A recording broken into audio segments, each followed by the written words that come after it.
Hello, everybody, and thank you for coming to Deb Chanel's 48th World, where we do soap opera reviews. The soap opera we're going to be discussing today is The Young and the Restless, that aired on Thursday, August the 11th, 2016. The summary that they give us is Dylan crosses the line, Mariah makes a confession to Sharon, and Chelsea takes a stand. The first scene of the day is Adam is writing a letter to his son, Connor, in jail about missing his birthday and not being a part of his birthday and the celebration that Chelsea is getting ready for him. Then we have Dylan comes to see Adam in jail. Adam is conferring with Dylan that confirming, I guess, with Dylan that he is still on the case. Dylan says, yes, he is. Dylan is asking Adam, why is Chloe living with you? And he said, yeah, I know the whole dynamics. We didn't tell you, but that was Chelsea's idea. That's not mine. I don't know what's going on with that particular situation, but it is what it is for this time being. And Chelsea's supposed to be working on Chloe to get her to confess to something that Victor hired her to help set him up for false imprisonment and sense of that nature. So Dylan just said, okay, well, I'll go on and, and tell you that I've been checking on Chloe and all her alibis are checking out. So we're coming up short on that end, but I still am going to investigate it for you. You got my word, my word's my bond. That's basically what he's telling Adam to not give up. And then he's like, but I'll go on and pass that letter on. He just balls the letter up because Adam is feeling some kind of way after Dylan tells him that information that Chloe's story checks out. So he really think he's going to be in jail for the rest of his life, at least the 30 years that the judge that gave him that sentence. So he kind of he's getting a little upset about that. But then we have Connor, Chelsea, Chloe, and Bella. They're all celebrating, sitting on the floor. Connor's birthday. He has this beautiful birthday cake. And Chelsea steps away to go get some knives, and some more cups and plates to, have the festivities so they can eat their cake and stuff. A knock comes at the door. Chloe asks Chelsea, is she expecting someone? She says no. So she says she'll get up and get the door. So as Chloe goes over to the door and open it up, here, lo and behold, you have Victor and Nikki there to see their grandson for his birthday. Of course, I don't think Chelsea sent out any invitations or anything to have people come over to her house other than the people that's residing there, meaning living there. So it's total show up on the spot. Victor and Nikki comes by to drop Connor off and pay a visit with him since it's his birthday. Chloe lets them in. They have a seat. They make casual conversation. What's her name? Chloe introduced Bella to Nikki and Victor. Victor already knows who the child is. And he already knows Chloe living there. He ain't surprised. But Nikki, she's always in the dark, so she's playing catch up with herself. And of course, Nikki been a little nosy trying to figure out who the father is and this, that, and the other when Chelsea walks in the room. And of course, she's like dumbfounded, like, why are y'all here? Why are y'all here? This is my son. It's a private birthday party. I didn't invite you all. Plus, I'm mad because Victor shouldn't have let my husband, his son, be in jail for a crime he's not committing. So it's just funny. They just all just, it looks like Chelsea ready to pop off. Chloe notices it and she just gets the kids and take them upstairs to not be a bother with all the comings and goings of adult time talk. So that's what Chloe does. She takes the children upstairs, out of sight, out of mind. Then she sneaks back downstairs and just hides herself in the corner while she hears Chelsea and Nikki and Victor getting into it. Okay, then we go to Michael. Michael's over asking Paul to stay on the case. Paul is talking about the budget and Michael's talking about justice. Mariah steals flowers or borrows the flowers from Kevin that were meant for Chloe, but Sharon thought they were hers from Dylan because, I guess they got in a little fight. And, she had this big, meaning Mariah had this big bouquet worth of flowers. She thought Dylan was sending it to her as a makeup gift. But then Mariah says, no, it's not for you. And then she thinks it's for Mariah. And then Mariah, lets her think that too. Then she finally on to say, no, these are from Kevin. to go to Chloe, but I intercepted them because I didn't want Kevin's feelings to be hurt, because Chloe doesn't share the same feelings or adoration for him at this time. Okay? And she pretty much tells Sharon that, and that Chloe actually told her to go after Kevin. They make a good couple. That's how deep she's in or not feeling for Kevin. We leave that situation. We go to Michael. Michael's thinking Chloe is the mysterious woman, but Kevin don't want to believe Chloe is involved in any shape, form, or fashion. Michael's begging Paul to open the case back up for Adam's sake. Adam is asking Dylan to pass, like I said, he wanted to pass on a letter, but when Dylan gave him that bad news that Chloe's sword checks out, he just refuses to give it to him. He balls it up. We go from that situation to Chloe. Chloe's introducing, okay, we did that as well. We go to commercial. Nick is trying to understand why Chloe is staying with them and they are not allowed to see Connor. Chelsea's getting on with them about being bad grandparents, this, that, and that. And if it weren't for Victor, her husband wouldn't be in jail. He'll be out celebrating his own son's birthday party and not missing it because he's in jail. And, at the same breath, Nick is saying, okay, but you have Chloe in your house and she's invited to the party and staying with you, but she tried to kill your husband as well as run him over with a car. And we hadn't did neither one of those. And you're suggesting that Victor had anything to do with him being in jail. Still, you're living with someone as stupid and crazy as well. So I don't understand why you calling. That's like calling the pot, calling the kettle black. What's going on with you, woman? So Nikki and Chelsea, they do a little cat fight for a moment. We go to Michael. Michael's back over seeing Adam in jail, and Adam is cracking up. Dylan is asking Kevin, could it be Chloe? Because he's, back at the station and he's see Kevin sitting there watching the video and stuff, and Dylan is trying to figure it all out. Kevin is fussing with Dylan about the case, saying they're not supposed to be on it.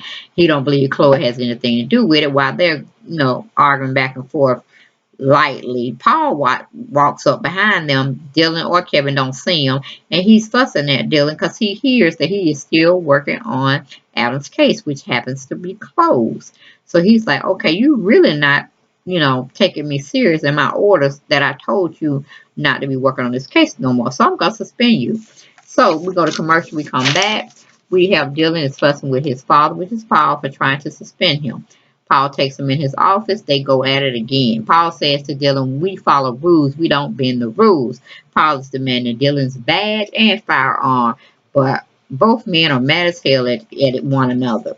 Sharon is thinking Mariah wants more from Kevin than she is letting on, which is true. She is. She's in love with the boy, but she just won't face up to her feelings on the prospect that she might get hurt. Okay, we leave that situation. We go to Michael and Adam. They're still talking about getting him out of jail. He cannot take it much longer. That's what Adam is telling Michael. Adam is saying he never sleeps in jail. He's always up. Michael's telling Adam, don't give up. Not now. Keep holding on. He's telling Michael Chloe is the mysterious woman. Chloe worked with Victor to get him in jail. They conspired against him.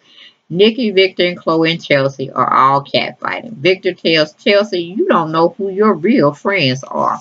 And she right. She got the main woman that set up everything to get her husband in jail sitting up there in her house. And she don't know. And what do you call it? Victor trying to drop her some knowledge, but then that knowledge, same knowledge he's dropping, could get his ass in trouble as well. So they leave to stop all the bickering and the hollering and all that kind of stuff. So we go to Chloe. Chloe is embracing Chelsea after they leave, comforting her about Nikki and Victor showing up and making a mess of everything. Chloe is telling Chelsea to take Connor to see his daddy at the jailhouse. They both miss each other. Of course, Chelsea, stupid. She thinks not for herself anymore. It seems like whatever Chloe says, Chelsea does it. So she agrees to go on and take him over there. We go back to Nick and Victor. They're at the athletic club going over the comings and goings of what they just experienced with Chloe and Chelsea. Chloe sends Victor a text message while they're both, meaning Victor and Nick, are sitting there at the club, saying she wants to see him. Okay, it's kind of cryptic, but we get the message. Kevin's still looking at a videotape. Mariah's still talking with Sharon about Kevin. Mariah gets a phone call from Kevin, and Kevin is saying to Mariah he needs her. Kevin is so stupid. He don't know what he need. Anyway, we go to commercial. We come back. We have Kevin says he is worried about Chloe. She didn't respond to him about the missing flowers or the flowers he had sent her, and that's not like her. Because she usually, every time they get flowers and stuff, she always call and say thank you and this, that, and the other, whatever. But she didn't do that. Mariah didn't tell Kevin that she took them, and Chloe not know anything about no flowers being sent. Okay, we go to Michael. Michael comes to talk with Kevin about the case. Kevin tells Michael Paul suspended Dylan because he wasn't doing his job. Okay, by staying away from this case. Kevin and Michael cat fight for a moment. Because Kevin trying to tell Michael Chloe ain't got nothing to do with it. Michael saying, put your feelings aside, look at the facts, and he will more than likely find out Chloe is having something to do with it, and it's not fair for an innocent man to be in jail. But Kevin's not buying that theory at this point. Chloe and Victor are meeting at Catherine Chancellor's park, or what they renamed the park, in her honor too. And Victor tells Chloe, you are getting on my nerves. Girl, you getting on my nerves. You don't know how bad you getting on my nerves. And when my nerves are got on, I'm going to have to get you. And I'm trying not to get you because you have sweet Bella. But you know what? She might have to come up an orphan that I'm about to take care of because I'm sick of you. I'm about to do work on you because you get on my nerves. I told you I want those journal pages now. I don't want to keep meeting with you. This is my last meeting with you before she hit the fan, okay? So Chelsea brings Connor to see Adam in jail. Connor is so happy, and Adam looks like his heart is about to break as well. They embrace each other in a nice hug, and he just act like he can't let them go. Go to commercial, we come back. Sharon and Mariah are talking about Kevin. Sharon is telling Mariah to let Kevin come to her and don't stress over it. Both women say they like spending time with one another. Sharon tells Mariah the flowers should just stay where they are. Don't even bother about telling Kevin about the flowers. You know, if you want to send her some more, let him send her some more. But them flowers gonna stay here. Okay, because they should have been hers in the first place. I mean, Sharon is saying the flowers should have been meant for Mariah and not Chloe anyway. Okay, then we go to Kevin. Kevin is saying Chloe has a new beginning and she's not responsible. Okay, Kevin says he's not giving up on Chloe. Michael tells Kevin, fair warning, him and Dylan are not giving up on Adam either. So let the games begin. Paul and Nikki run into each other at the athletic club. Paul tells Nikki because their son is Dylan. He said he wants to go on and tell her for anybody to get a chance. He suspended their son. Dylan. And of course, you know, Nikki knows the comings and goings of it, and he knows it has a lot to do with friend Adam. And both men are stubborn anyway. So then we go into the last final scene where we have Dylan goes to the park or Catherine Chancellor's park to clear his head, and he sees Victor and Chloe talking to one another. And Victor is telling Chloe he wants those diary pages and he wants her to get the hell out of town as well. So, you know, Dylan mind's just clicking. It's probably going a million miles, you know, as we speak, of what in the world could they be talking about with one another, other than being in cahoots with one another. So that's giving Adam more fuel to add to the fire, and he's gonna crack this case. And then hopefully they'll get to the point where they tell him that he's not the father or baby Sully, so we can end that scenario of a storyline plot that the writers wrote in, because I'm sick of that. But it seems like it's finna get hot, hot, hot.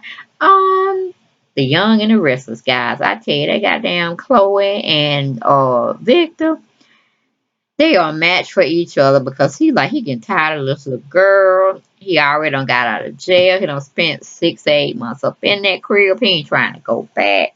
He done told his son he got to get him out because Newman Enterprises need another man like him. And, you know, Victor know he getting old. And the only one that's going to be shady enough to be up there is, you know, doing his work is Adam. But he just don't realize Adam has changed. Adam has a new life, a leash on life now. He don't want to be the old man like, you know, Victor is. He wants to be this new man. So we'll see what all transpires, y'all, on the next episode of The Young and the Restless that will air tomorrow, August the 12th. But that was my take or my review on Young and the Restless that aired on Thursday, August the 11th. Enjoy. Blessings bestowed upon you and yours, and I will catch you next episode. Thanks for tuning in. Bye-bye.